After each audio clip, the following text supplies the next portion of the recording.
And the only way to do that is to ask these 6 questions. And when you get those 6 questions done, guess what? Get a checkbox for the buying process part of your sales conversation, and you move on to the next one.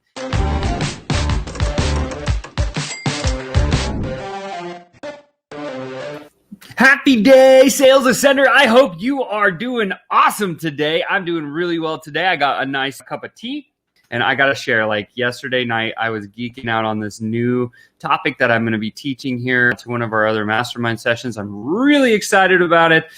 Man, it's just good. It's all about the primal code of the brain and how it works and like the neuro-linguistic side of things. I'm really pumped about it. But today, let's just jump right into our high-ticket tune-up. Sean, what should the buying process look like when you're selling to a bigger company? And bigger is relative, right? We all know that there's some whales out there. For us, it's personal, it's relative. But there's a couple of things that are very vital when it gets into this part of the sales conversation, right? So this means I'm just going to put you in a place that makes some sense. I got a little image that I'm going to share with you here that will actually walk you through this. It's very simple and easy. So stick with me all the way to the end. Make sure and smash that like button if you're getting value from this. Let's say you get started into a conversation and you're like, oh man, this is a bigger organization. I've never worked with a company that's quite this big before, but you're speaking with the right person, or at least what you think is the right person. And you get to this place where you've identified, hey, number one, you have a solution to the problem that they actually have. That's where we should always start. And then now you've dug into the place where they maybe have tried a few things that hasn't worked for them, and they're like ready. They're not ready to give up yet, but they're ready to find another way to actually make it happen. And so then you move into this part about the buying process, right? So secondly, like I always follow the flow of understand the problem you solve for somebody. Can they afford your services? And then it's like the buying process. Buying process means like who's involved in decisions, how and where and what and why. I'm going to bring up this map really quick. It's very simple. Let me just remove this so you can see the whole thing. When you get into the buying conversation, or the buying process part of the sales conversation, the first thing you want to ask guys is who. It's always a who, right? So we start with the who at the very top of this little infographic here. And the question should be, we agree that I can solve a problem. I know that you have the budget to actually afford to do the thing.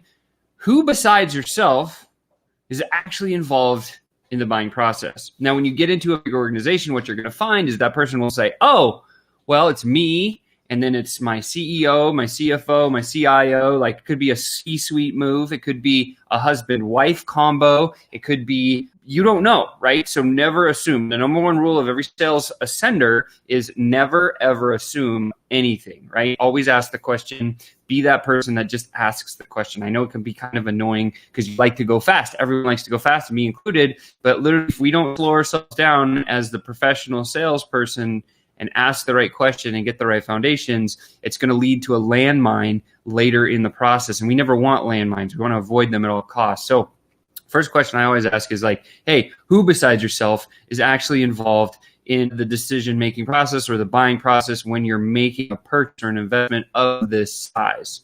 And they're going to come out and tell you the names, right? And just write those down, right? And so the bigger the organization, the more the names are going to come out. What becomes important to remember here is that the more people that are involved, typically not just at the influencer level, but literally like can say yes or no and press the button.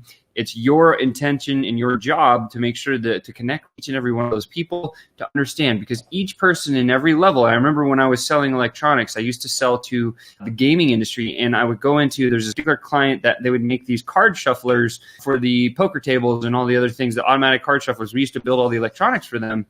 And I remember going in there and I said, well, I got to this, I was like, understood they were struggling with their other vendor and they weren't able to get the thing done. And I said, I got to this place. And I said, who besides yourself is involved in making the decision process? What I learned was, I thought, here's my assumption, was it was going to be the finance manager and the technical guy and then the purchasing agent that I was actually speaking with. I thought there was going to be 3. And what the purchasing agent told me was literally, she said, no, it's me. And then actually just the CEO.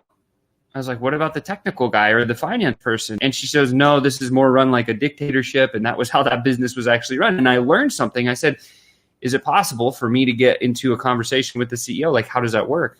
That was a cool move. So that was kind of what I learned. And it's just a thing to remember is you never know. So never assume is the rule.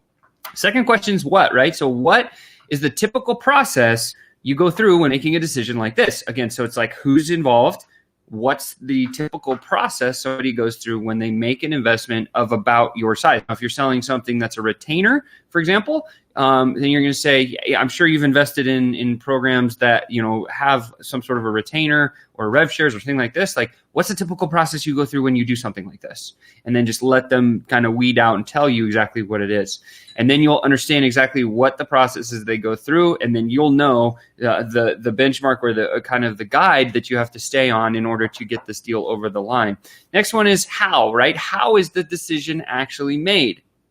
A lot of people say, oh, I got to think about it. Okay, cool. Well, how do you think about it, right? You don't just go out in the backyard and sit on a rock and just be like, I wonder, right? No, there's actually a how a decision is actually made. Sometimes it's like the purchasing agent will go to the C-suite person and say, here's the whole scenario.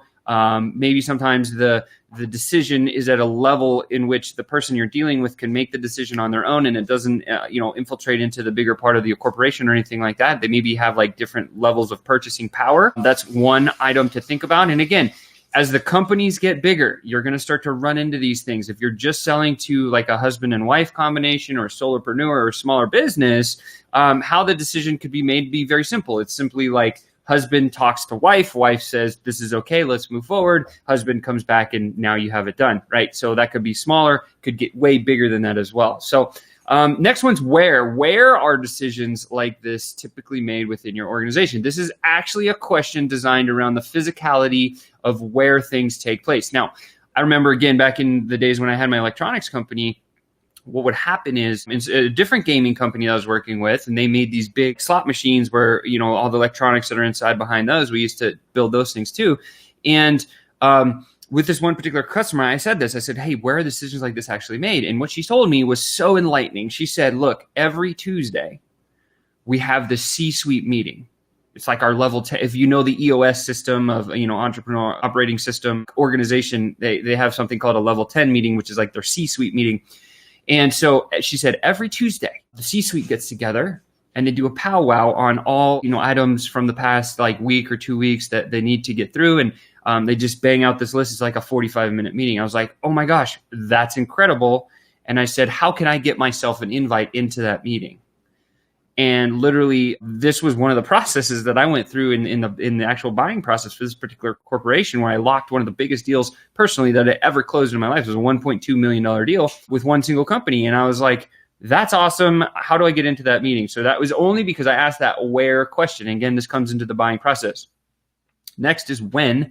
When do you do decisions like this? Now, the example I just shared with you, she said where, and I said where, and she said every Tuesday. That also gives me the when. So maybe I didn't need to ask that question. But if you don't get that, it's like, when do decisions like this occur? Do you guys meet monthly, weekly, daily, quarterly? How does it work? Every 6 months, whatever, right? Depending on how big the decision is that they have to make with the dollar figure. So it's really important in the buying process part of the conversation to cover when do you actually make decisions like this? And then the last one, this one will tug a little bit into the heartstrings of getting into a very personal place with people, is why. Most of the time, if you're speaking with a bigger organization, you're going to find people are going to say, I have no idea why it's done that way. In fact, I think it's stupid. I'm like, oh, okay. I've heard that so many times, right?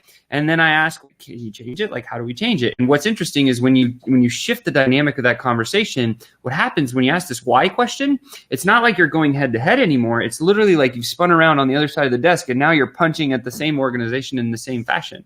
And this is really powerful because it creates this mega bond between you and the person that you're actually speaking with. And so when you get into the buying process, again, the question from Luis was so good. He says, what should the buying process look like when you're selling to a bigger company? And the answer really literally is every company has a different buying process. It's your responsibility as a sales ascender, sales professional, to literally figure out what it looks like for the organizations that you're speaking with. And the only way to do that is to ask these 6 questions. And when you get those 6 questions done, guess what? Get a checkbox for the buying process part of your sales conversation, and you move on to the next one.